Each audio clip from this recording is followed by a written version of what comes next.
This summer, I will be interning for Southern Housing Group. Southern Housing Group was created in 1901 as a charitable trust to provide housing to the working poor in London. They changed their name to Southern Housing Group in 2001 to reflect the changing scope of the work as a housing association. In 2010, Southern Housing Group merged with James Butcher Housing Association and South White Housing Association. Southern Housing Group is now one of Southern England's largest housing associations, serving over 72,000 people within over 27,000 homes.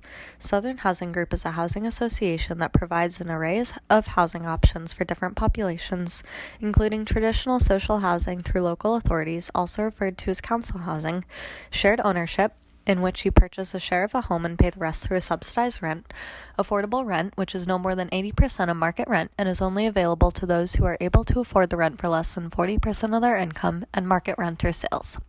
Southern Housing Group also offers housing assistance for victims of domestic abuse or those living in neighborhoods with antisocial behavior that interferes with quality of life, including prevalent drug use and hate crimes.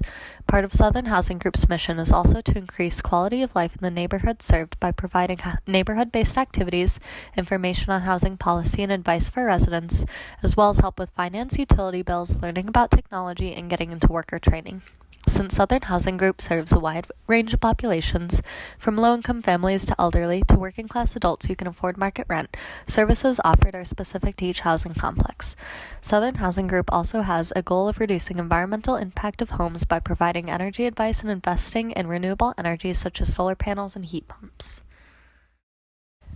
Southern Housing Group currently provides housing in Barking and Dagenham, Brighton and Hove, Greenwich, Hackney, Isle of Wight, Islington, Portsmouth, Reading, Southwark, and Tower Hamlets. This summer, I will be working with elderly populations living in a sheltered scheme in Brighton. Sheltered schemes are independent living accommodations for individuals over 60 years old. Sheltered schemes are overseen by a service coordinator who assists residents with accessing home repair services and local services, as well as performing health and safety checks and supporting residents with community activities. Southern Housing Group outlines their service mission for sheltered schemes, stating that they will help residents maintain their independence, health, and well-being, treat residents fairly with dignity and respect, deliver consistent and flexible services that cater to individual needs, communicate clearly and timely, and help residents manage and understand their tenancy. Individuals can apply to sheltered schemes through local housing authorities, applying directly to Southern Housing Group, or transitioning from a different Southern Housing Group-owned accommodation.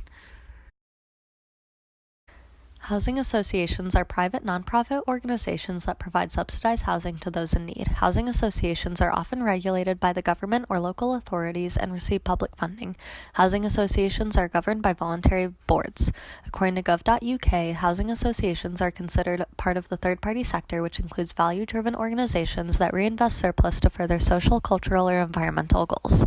Modern social housing organizations were formed during the late 19th and early 20th centuries to cater to a variety of social groups. During this time, 43 organizations that fell into this category were established. However, after the First World War and continuing after the Second World War, the responsibility of providing housing was mostly taken by local authorities. Following an increase in poverty and homelessness in the years following the post-war era, there was an increase in housing associations to provide for previously excluded groups such as the homeless. In 1974, the Housing Act was passed, which provided the opportunity for housing associations to apply for financial assistance and grants due to an increased need for low-cost housing. Following the passing of the Housing Act in 1974, there was an increase in availability of social housing as well as the integration of public services into the third-party housing sector. Housing associations were also able to provide housing for vulnerable populations, such as the elderly. Housing associations have continued to grow, however, they are not currently meeting the need for low-cost housing in London, and council homes, which provide low-cost housing similar to housing projects in the United States, have reached a record low. Housing associations provide a variety of different tenancy options in order to cater to a wide range of populations, from homeless to low income to those who can afford just under market rent. Some housing associations provide starter tenancies, which act as a trial period before transitioning to assured tenancy. However, the UK's housing crisis has presented a need for additional social housing. Currently, all Londoners who do not have access to economic capital or who are not buy-to-let landlords are experiencing the effects of the housing crisis on varying degrees. Although social housing exists for these groups, the waiting lists are long and many vulnerable populations, such as children of the working class, end up homeless or in temporary housing. According to the Housing and Homelessness Charity Shelter, over 1 million households are on the waiting list for social housing, with 65% of families having been on the waiting list for over a year. According to The Guardian, the Ministry of Housing, Communities and Local Government reported that they would be investing in an additional £2 billion to help councils and housing associations build more social housing. However, this is not enough to fix the housing crisis.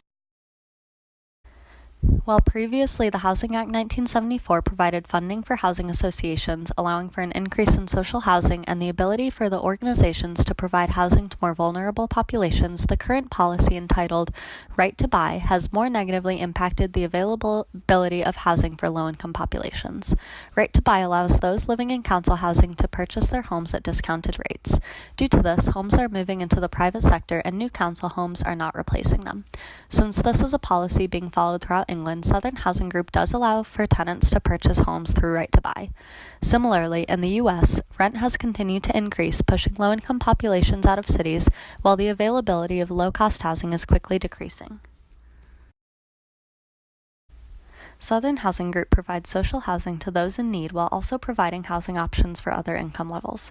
Southern Housing Group has an emphasis on community integration, which is what I will be doing in my role as an intern. I will be working with elderly populations living in sheltered schemes who are disconnected from their neighborhoods and communities due to a lack of personal connections. Although this role will not be directly focused on the housing crisis in the UK, it will be focused on increasing the quality of life for those currently living in housing provided by housing associations.